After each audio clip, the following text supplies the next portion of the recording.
মুরগি যে অনুযায়ী খাবার খাইছে তাছাড়া অনেক বেশি ওয়েট আইছে। আসসালামু আলাইকুম। আশা করি আল্লাহর রহমতে আপনারা সবাই ভালো আছেন। আপনাদের দোয়ায় আমিও ভালো আছি। আজকে আপনাদের সাথে আমাদের খামারের একটি অভিজ্ঞতা শেয়ার করতে চাই। পাশের এক ভাইয়ের খামারে মোট মুরগি 1750টি তোলা হয়েছিল। শুরুর দিকে কিছু ঠান্ডা আবহাওয়া ও কারেন্টের সমস্যার কারণে প্রায় ৩০ থেকে ৪০টি বাচ্চা মারা যায়। বর্তমানে খামারে প্রায় 1700ই 10টি থেকে 1720টি মুরগি রয়েছে। আলহামদুলিল্লাহ, আজকে মুরগির বয়স 41 দিন।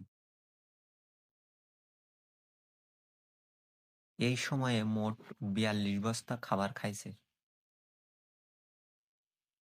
প্রতি বস্তায় 23 কেজি করে ধরলেও হিসাব অনুযায়ী 600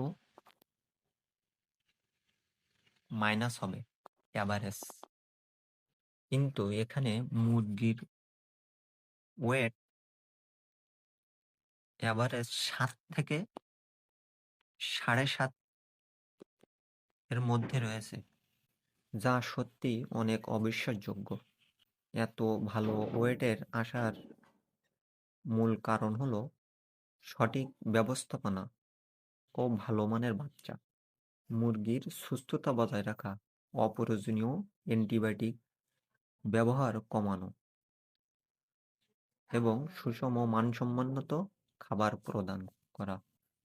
সবকিছু মিলিয়ে এই ভালো ফলাফল পাওয়া সম্ভব হয়েছে, আলহামদুলিল্লাহ। আপনাদের যদি কিছু জানার থাকে তা আমার কমেন্টে জানাবেন। আপনারা সবাই দোয়া করবেন।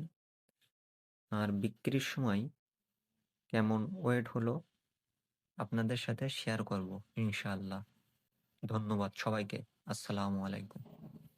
আপনাদের মাঝে র্যাগিং এর বিষয়ে ছোট্ট একটি ভিডিও নিয়ে আসলাম। এই যে দেখেন, র্যাগিং মেশিন দিয়ে আমরা লিডার নাড়াচ্ছি।